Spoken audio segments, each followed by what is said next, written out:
We have reached the end of day 92 and I am headed home to start packing because this week I'm headed to Vancouver to handle my grandmother's passing. Death and I have a very special and unique relationship because this is my third grandparent passing, and unfortunately the third time I'm a little bit too close to the issue.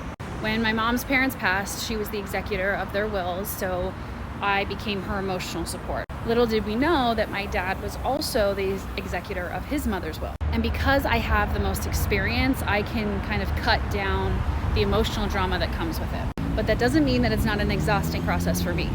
Part of me is really glad that I started this 100-day wellness journey because now more than ever, I'm gonna need to have my own commitments because my emotions are gonna be so drawn. So when I get home, one of the first things that I'm going to do is relook at my calendar to make sure that there's A, time set aside for my morning practices, B, time set aside for my afternoon workout, and C, set some time aside to see some friends that I haven't seen since pre-pandemic.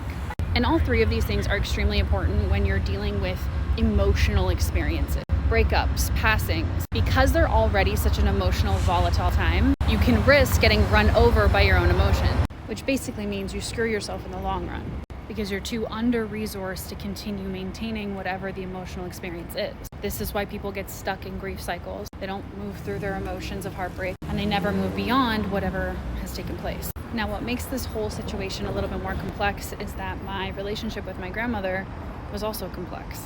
So the grief that I felt with her passing is a little bit different than what I've experienced with my mom's parents, which has also been interesting because people have said, oh, just relax in the love that you've had for her. And don't get me wrong, I love my grandmother, but it wasn't that kind of love. Her passing is also what contributed to me rethinking a lot of my previous thoughts around grief.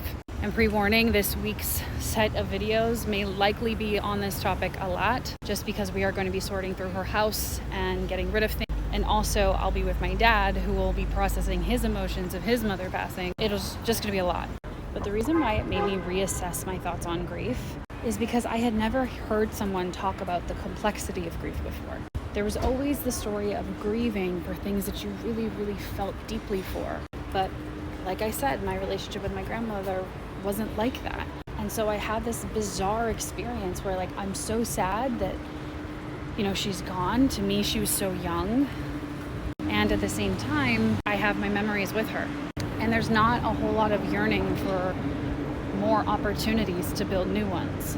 Where previously I used to think that you have to feel grief at all times, that you have to feel it to move through it. Kind of like that scene from Big Mouth with Keith from Grief. The only way out is through. But I was through it within a day.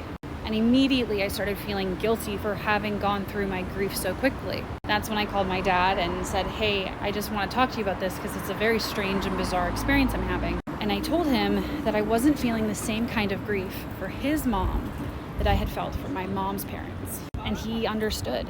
Complex relationships mean a complex grieving process. Now, I don't know what kind of emotions are going to come up this week. I know that there will be emotions, but it is such a different place than where I was previously. I'm making sure that I'm eating, I'm making sure that I'm meditating, I'm making sure that I'm journaling, I'm making sure that I'm working out, meaning that I'm energetically resourced to be able to handle something so energetically heavy and taxing. Imagine if I wasn't taking time for me in this process.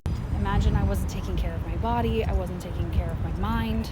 Going through a passing of any kind would be extremely hard. I mean, it is regardless.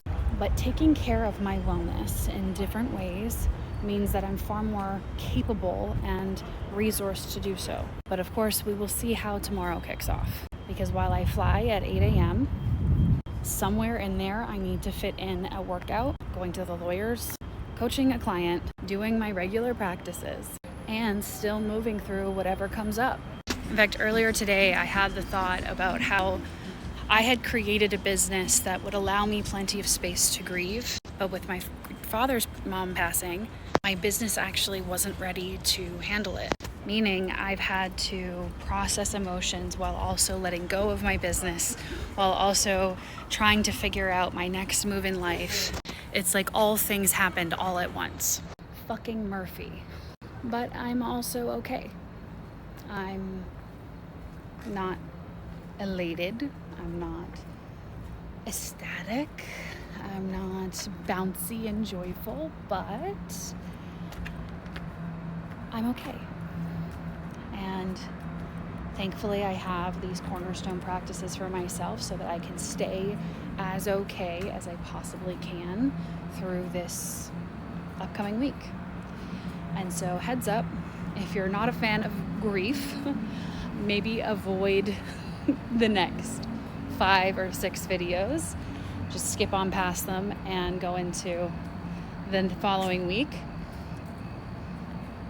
But yeah, that's today's episode. I'm going to keep this one brief because it's the nighttime. I don't really have a whole lot of other updates, and frankly, the commitment is just to do a video a day. So if I do 2 videos in one day and skip over one, then that's my prerogative. But anyways, thank you so much for tuning in, and I look forward to seeing your comments. If there's something that I said that struck a chord with you, I would love to hear it. And don't forget to like, comment, subscribe, the whole 9. Otherwise, I'll see you in the next video.